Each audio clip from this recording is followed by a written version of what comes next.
Alright,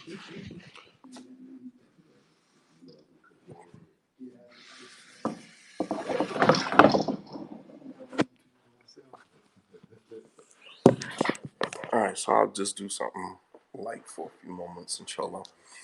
Alhamdulillahi Rabbil Alameen wa salatu wa salam ala ashraf al-anbiya'i wal mursaleen wa ala alihi wa ashabihi ajma'in. An incident that happened between the Prophet ﷺ and Ayesha. Ayesha narrates the hadith. She said the Prophet ﷺ came home one night and she said she was already in the bed and he came in and he opened the door quietly. And she used the word in the hadith, ruwaydan, ruwaydan, like basically like he was tiptoeing. And this hadith shows us how two people can be involved in the same incident, having two totally different experiences. Your husband and wife, same situation, but each of you are having two completely different experiences with the same situation. She said he came in quietly, he opened the door, ruwaydan, and then he walked over to the bed, ruwaydan, tiptoeing quietly.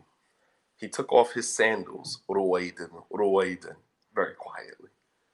He got in the bed, and not to disturb her.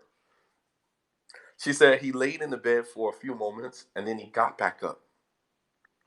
And he tiptoed back over to his sandals, and he put his sandals back on, ruwaydan. And then he opened the door quietly, ruwaydan, and he walked out. Ayesha said, in that moment, she was afraid. I'll talk about what she was afraid of. She said she jumped up without actually thinking about anything.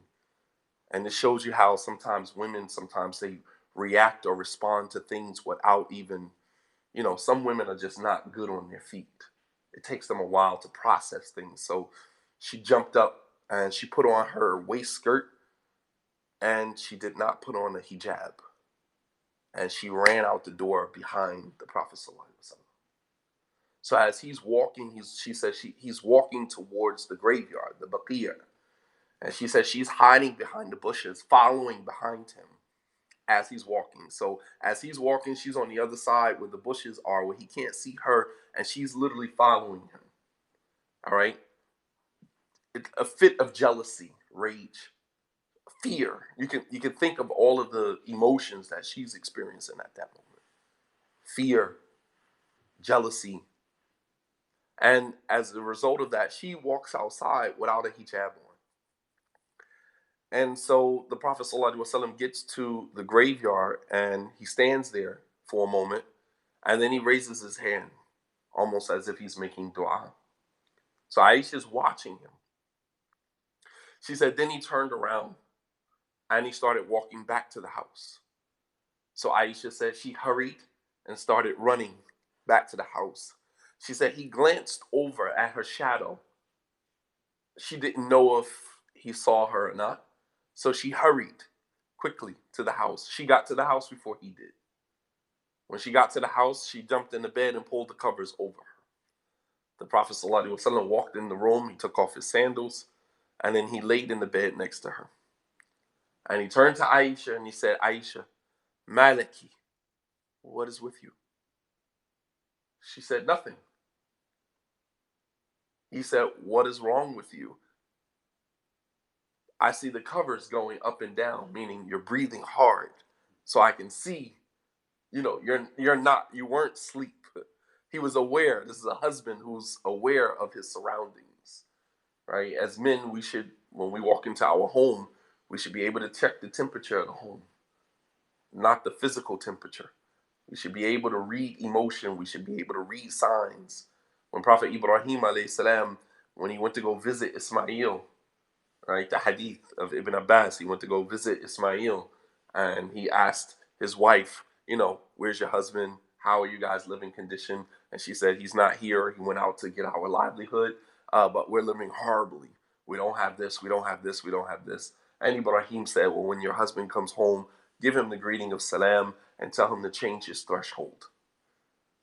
When Ismail came home, the first thing he said, noticing the different temperature, because Ibrahim left her with some advice that she didn't understand. She was still puzzled by it. And when Ismail came home, he could sense the bewilderment. So he said to her, "Did somebody come by here today?" Here again, another husband who's aware of the temperature in the home. And she said, "Yeah, some old guy came by here today." Meanwhile, she's talking about his father. Some old guy came by here today. And he said, "Well, what did he say?" She said, "He asked about our living conditions, told me to give you the greeting of salam, and told me to tell you to change your threshold." He said, "That was my father. Go home to your family. You're divorced." Basically, my father is giving me advice to let you go because you are not cut out for this life.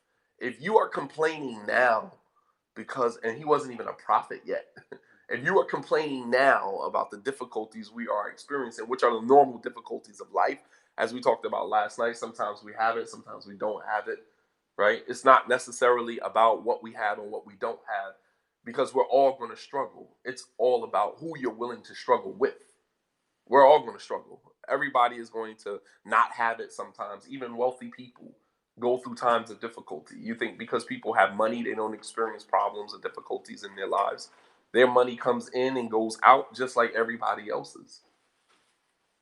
So everybody is going to struggle. It's all about who you are willing to go through the struggle with. All right. And Ibrahim just felt like that wasn't a good look for him. And he divorced her and then married another woman. And the woman came and Ibrahim asked, "How's your living condition?" And she said, "Alhamdulillah, we don't have much, but I'm content with that. I'm okay with that." Here again, we're going to struggle. It's just about who we're willing to struggle with. And Ibrahim said, when your husband comes home, give him the greeting of salam and tell him to hold tight to his threshold. Meaning the type of woman that is a keeper is a type of woman who is willing to understand life and understand that sometimes we have it, sometimes we don't have it, and is willing to go through that struggle with you and not complain along the way, making you feel inadequate, making you feel less than. So the point that I'm making is that Ismail, when he came home, he was aware of his home. So the Prophet ﷺ says to Ayesha, either you are going to tell me what's going on, or Allah subhanahu wa ta'ala, al-khabir fawqa as-sama sayukhbiruni. Allah subhanahu wa ta'ala, the all aware above the heavens, will inform me of what's going on. So Aisha said, "Well, you came in quietly. You took off your shoes quietly. Obviously, the whole situation looked suspect. How could I not be afraid? You came in quietly, tiptoeing. You took off your sandals, tiptoeing. You tiptoed over to the bed. You got in the bed. You laid down for a moment, and then you got right back up. And you put on your shoes, and you went back out." She said, "I was afraid that you were going to one of your other wives' house. I was scared. I was jealous in that moment." And the Prophet ﷺ, he said, Allah subhanahu wa ta'ala sent Jibreel to me. Here again, two people in the same situation having two totally different experiences. Aisha thinks that he's creeping, for lack of better words, right? He's creeping with his other wives. He's going to sneak off to his other wife's house. Meanwhile, the reality of the situation is Allah subhanahu wa ta'ala sent Angel Jibreel to the Prophet ﷺ the moment he laid down, and informed Angel Jibreel to inform him to go to the graveyard and make dua for the Sahaba who were in the graveyard. Two people in the same situation having two completely different experiences.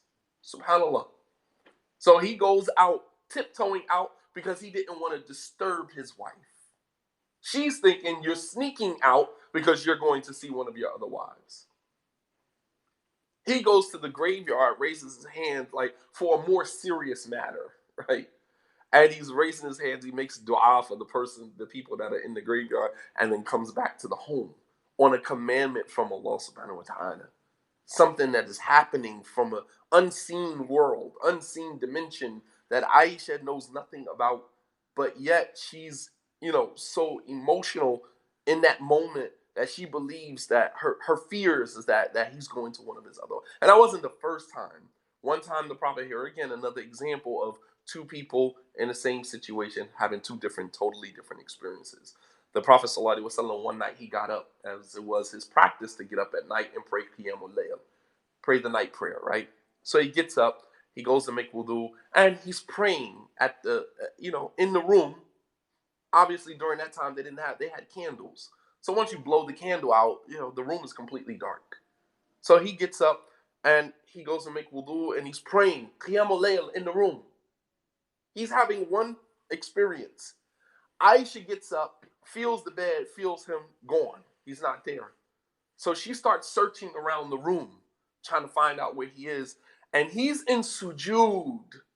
In sujood.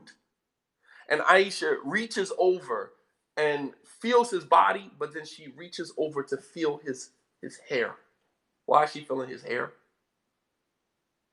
Why is she feeling his hair? See if he made a ghusl.